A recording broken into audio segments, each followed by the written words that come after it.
Mark! Nolan. Where's Nolan? The Viltrumites took him. If my dad and I hadn't been here, none of this would have happened. I'm sorry. If your father hadn't been here, I wouldn't have a son. And if you hadn't been here, we both would have died. The city, these people, it's all our fault. Mark, you saved my life. And your brother's. Thraxan lives are short compared to yours. Our culture doesn't assign blame.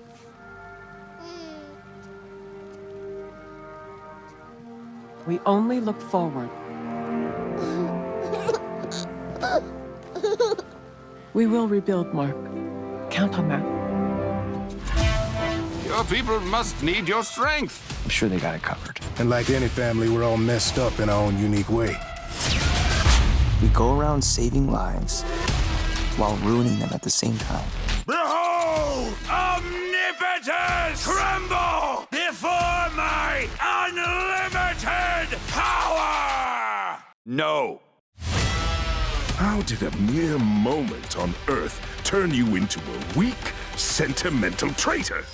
Answer me! We told you we were too powerful. I guess we're all... Mark, I need you to go to space again. What? I just got back. We got a ship full of those Sequid things coming in hot. If they get their tentacles on Earth, they'll be pulling our strings forever. What's the occasion for such a fine suit? I'm visiting an old friend. Your family's legacy is blood. It is good to be home. Die fast, assholes! My pizza's getting cold. This is over.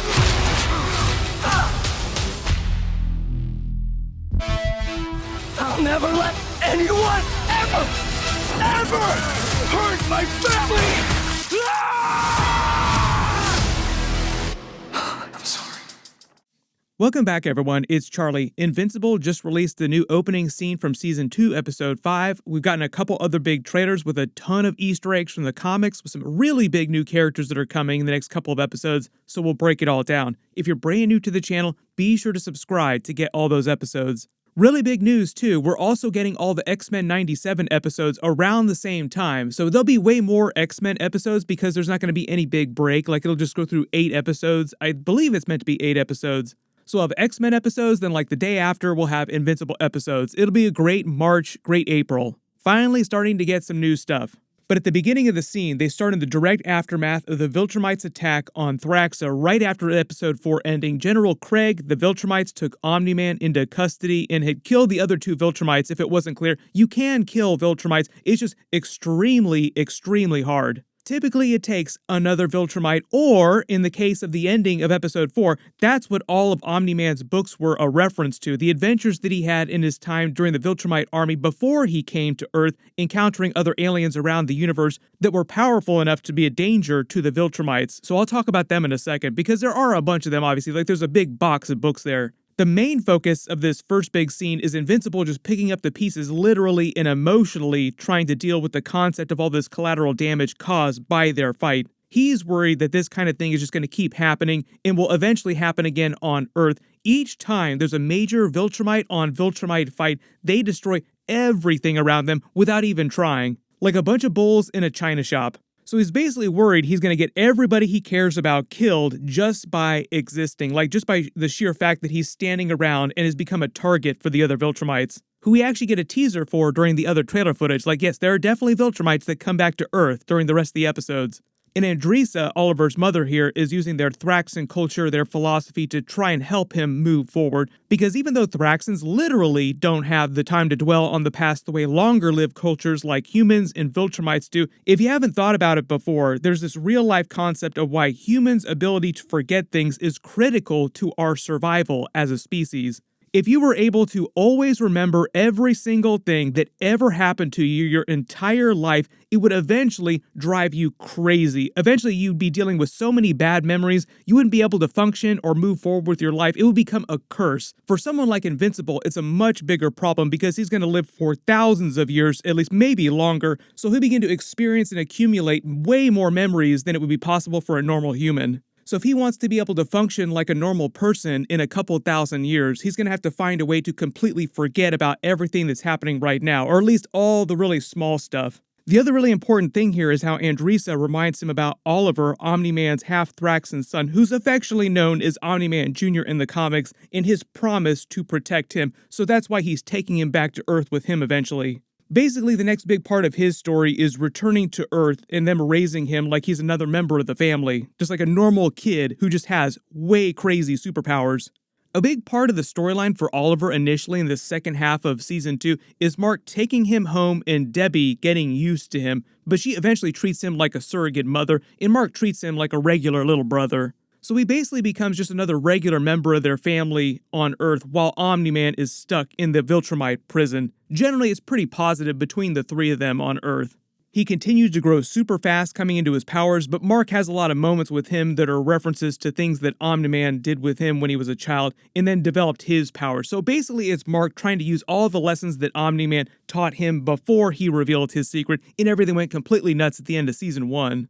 And part of the idea is that eventually Oliver becomes powerful enough to start becoming a superhero in his own right, using powers to help people, fight villains, eventually fight the Viltrumites with Omni-Man, everyone else. They kind of tease that in the first half of Season 2, particularly with the Coalition of Planets storyline in Thetis. Like he was thinking about, oh, now we have 2 extra Viltrumites who can help fight the other Viltrumites, but he didn't know about Oliver yet, which means 3 more Viltrumites to fight the other Viltrumites. Recently, Robert Kirkman also weighed in on the Spider-Man crossover of it all, so if you haven't read the Invincible comics, there is a big crossover that Invincible has when he travels to another universe with Spider-Man from the Marvel universe. Like, they literally did a Spider-Man comic book crossover with Invincible. There's also a lot of characters crossing over into the Invincible comics from Image Comics because that's the publisher of the Invincible comics. And a lot of people actually thought that they might be doing an actual Spider-Man crossover during the season because Josh Keating, who's the voice of Spectacular Spider-Man on that TV show, he just showed up during Spider-Man Across the Spider-Verse as that character, again, canonizing that to the larger Spider-Verse and to the MCU just in general. We know it's hard, but it's the truth, Miles. A lot of people thought that him starring as a character on the series might be him doing his version of Spider-Man, like Spectacular Spider-Man crossing over with Invincible in the episodes, but Robert Kirkman is like, there is no way this is ever going to happen, mostly because of lawyers and copyright problems. So that just means that Josh Keating is voicing another big surprise character. It could be the evil version of Invincible who's wearing the cape at the end of the trailer. He's meant to be the cannibal version of Invincible from another universe. One of the big things giving him away as an evil version of Invincible is the fact that he's wearing a cape, and the good Invincible does not wear a cape even when he changes his costume. There was another teaser for that in the trailer too, because he's eventually going to get his blue costume from the comics. They've been teasing his brand new costume in all the intro logos during the first half of Season 2. Each time when you see the blue breaking out from beneath the yellow logo, that's meant to be a teaser for his brand new comic book suit. It's also made by Art, like all of the other superhero suits for the most part. We get Alan the Alien back in his shiny new uniform. He's way more swole than before. He's healed. His power is much closer to that of a normal Viltrumite. They're basically paying off the end of the first half of the season.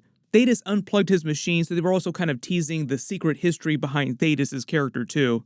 The whole idea is that Alan the Alien's body regenerates anytime it takes damage, but he needs to almost die for that to kick in, so he was just disabling the machine so that he would regenerate and come back even stronger. Now, he's not quite as powerful as Viltrumites yet, but he can hold his own way better than he could before.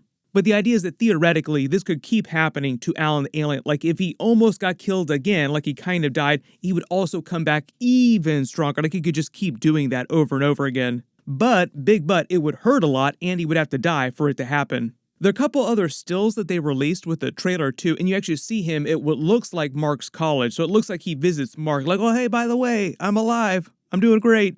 Notice here Thetis also takes off his beard, proving that it's false, which is more about him revealing his true past in his origin story. Is a lot of stuff to get into there in the comics too. Like, this is all right out of the comics. There's a bunch of footage of Angstrom Levy, like he says he's getting his new suit because he's going to face Invincible again, going to see an old friend. He walks through a couple universes, and one of the big Easter eggs you may have spotted, like it's a blink and you'll miss it, super quick kind of Easter egg, is he walks through a universe where everybody are zombies. I think that's meant to be an Easter egg for him walking through the Walking Dead universe. Just because Robert Kirkman created Walking Dead and he created the Invincible comics, we finally see them pay off the Space Racer Easter egg from the first half of the season with his special gun. That was all about Omni-Man's books that he wrote about encountering all these other super powerful beings across the universe that could help them fight the Viltrumites. Space Racer is meant to be a parody of Lobo in DC Comics, like his gun is also a bit of a parody of Thor's hammer too, because only he can fire it. But the gun itself is so powerful that it can shoot bullets through anything, including kill Viltrumites, which is why he's so important. It's just the beginning. I did a trailer video a while ago talking about some of the other super powerful beings that he encounters from the books that Omni-Man wrote. Like, there's a bunch of different books. Space Racer is just like the first big character that he encounters. One of the other books here, Savage Planet, Savage Beasts, is a reference to the Ragnars. Ragnars are these really giant alien beasts, kind of like alien dinosaurs, capable of injuring and killing Viltrumites. The gravity on their planet is also so dense that they've evolved to be just extremely tough, and that's why they can fight them. They're meant to be one of the few races, one of the few planets that the Viltrumites could not conquer. There's also the Calaxis plants, which are basically plants that are deadly enough to kill Viltrumites, and you have Battle Beast race too, and the idea of Battle Beast coming back into the story. Remember, he's also inside that Viltrumite prison.